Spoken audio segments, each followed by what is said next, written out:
Praise Lord. ദൈവനാമത്തിന് നന്ദിയോടെ സ്തോത്രം. ഇന്ന് നമുക്ക് ഒരു കഥ കേൾക്കാം.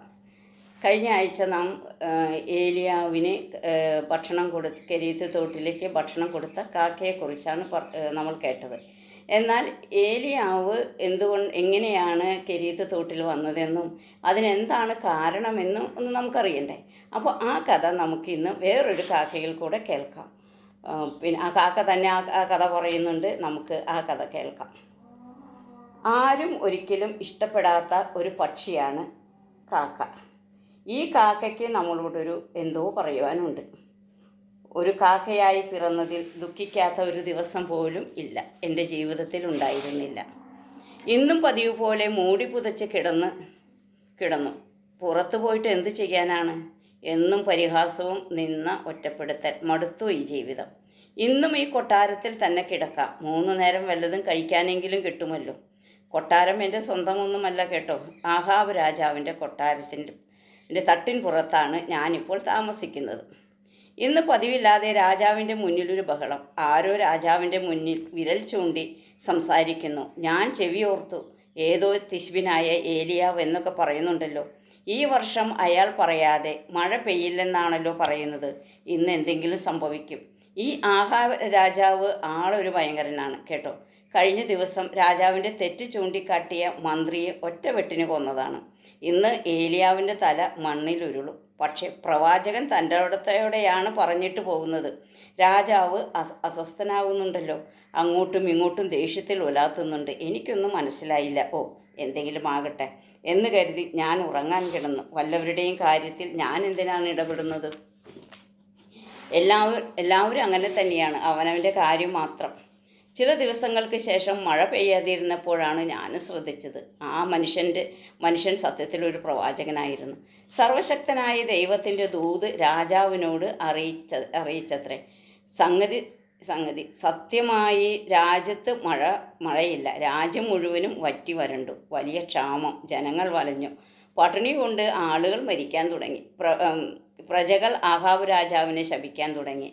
പക്ഷേ കൊട്ടാരത്തിൽ വലിയ ആഹാര പ്രശ്നമൊന്നുമില്ല കേട്ടോ. അപ്പവും ഇറച്ചിയും എന്നു സുലഭം. ഒരു രാത്രി എൻ്റെ കൂട്ടിനുള്ളിൽ വലിയൊരു പ്രകാശം വന്നു നിറഞ്ഞു. അതിൽ നിന്ന് ഞാൻ ഇങ്ങനെ കേട്ടു. നീ എന്നു രാവിലെ വൈകിട്ട് യോർദാനക്കരെ കെരീത്ത് തോട്ടിനരികെ ആഹാബ് രാജാവിൻ്റെ കലവറയിൽ നിന്ന് അപ്പവും ഇറച്ചിയും എടുത്ത് അവിടെയുള്ള പ്രവാചകന് കൊടുക്കണം എന്നായിരുന്നു ആ ശബ്ദം. അപ്പോഴാണ് ആ വെളിച്ചം സർവശക്തനായ ദൈവത്തിൻ്റെ ദൂതനാണെന്ന് മനസ്സിലായത്. എനിക്ക് എന്തു യോഗ്യതയുണ്ട്? കറുത്ത നിറമുള്ള കറകറ ശബ്ദമുള്ള നികൃഷ്ട ജീവിയെ എന്തിനാണ് തിരഞ്ഞെടുത്തത്? ഞാൻ കൊണ്ടുകൊടുത്താൽ അദ്ദേഹം കഴിക്കുമോ? ഇങ്ങനെ ചോദ്യങ്ങൾ പലതും എൻ്റെ ഉള്ളിൽ കൂടി പാഞ്ഞു. എന്നാൽ ഞാൻ ദൈവത്തിൻ്റെ സ്നേഹത്തെ ഓർത്തപ്പോൾ ഞാൻ കലവറയിൽ നിന്ന് അപ്പവും ഇറച്ചിയെടുത്ത് പ്രവാചകനായ ഏലിയാവിൻ്റെ അരികിലെത്തി. അദ്ദേഹം എന്നെ അരികിൽ ചേർത്തണച്ച് ആ കൈകൾ കൊണ്ട് എന്നെ തലോടി. എൻ്റെ കണ്ണുകൾ നിറഞ്ഞു. ആദ്യമായാണ് ഒരാൾ എന്നെ ഇങ്ങനെ സ്നേഹിക്കുന്നത്. അന്നു മുതൽ തോട്ടിലെ വെള്ളം വറ്റുന്നതുവരെ, പ്രവാചകൻ പോകുന്നതുവരെ ഞാൻ എൻ്റെ പ്രവൃത്തി തുടർന്നു. ഒന്നുമില്ലാതെ ഇരുന്ന എനിക്കതൊരു നിയോഗമായിരുന്നു എന്നെനിക്ക് മനസ്സിലായി. വേദപുസ്തകത്തിൽ പോലും എൻ്റെ പേര് പരാമർശിച്ചിട്ടുണ്ട് എന്ന് പിന്നീട് അറിയുവാൻ കഴിഞ്ഞു.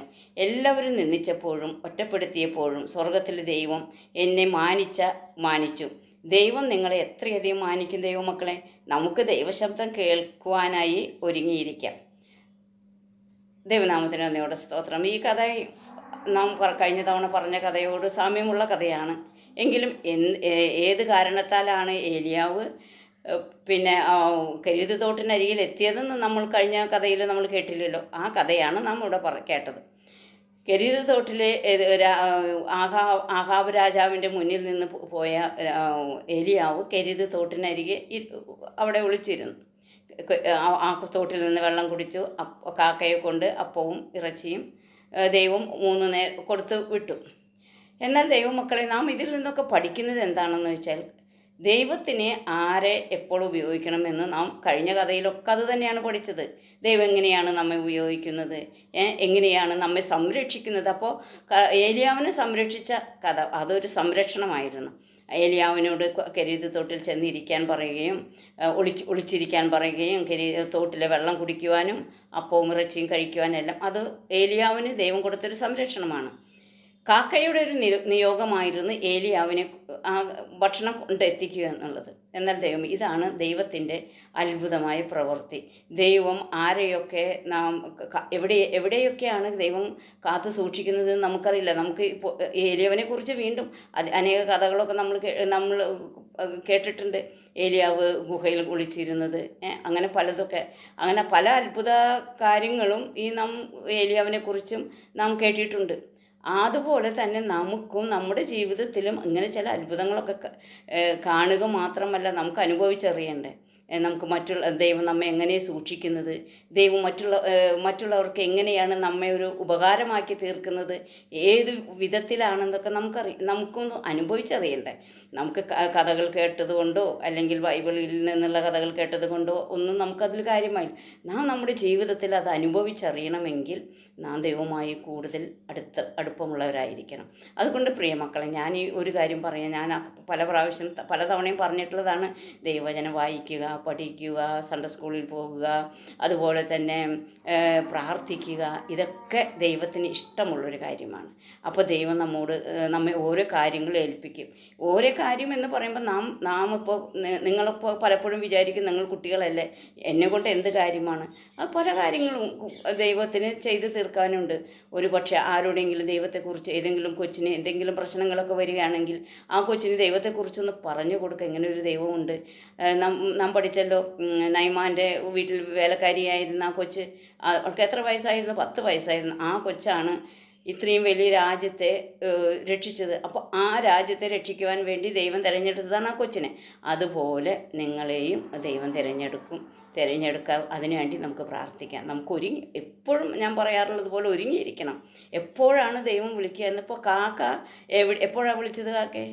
കാക്ക അങ്ങനെ ഉറങ്ങിക്കിടക്കുന്ന സമയത്താണ്, എഴുന്നേൽക്കുന്നില്ല, മടി പിടിച്ചവിടെ കിടന്ന സമയത്താണ് കാക്കയെ വിളിച്ചത്. അതുപോലെ നാം എപ്പോഴും നമ്മളും അങ്ങനെ മടി പിടിച്ചൊന്നും ഇരിക്കല്ലേ. ദൈവം എപ്പോഴാണ് നാം വിളിക്കുക, കാതോർത്തിരിക്കണം. ആ ഇമ്പസ്വരം.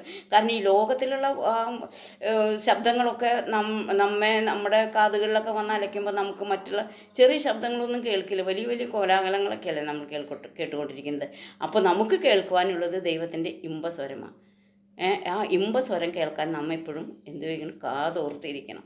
Okay, thank you. God bless you. ഈ കഥ എല്ലാവർക്കും ഇഷ്ടപ്പെട്ടെന്ന് ഞാൻ വിശ്വസിക്കുന്നു. അടുത്ത ആഴ്ച വേറൊരു കഥയുമായിട്ട് കടന്നു വരാം. Okay, thank you. God bless you all.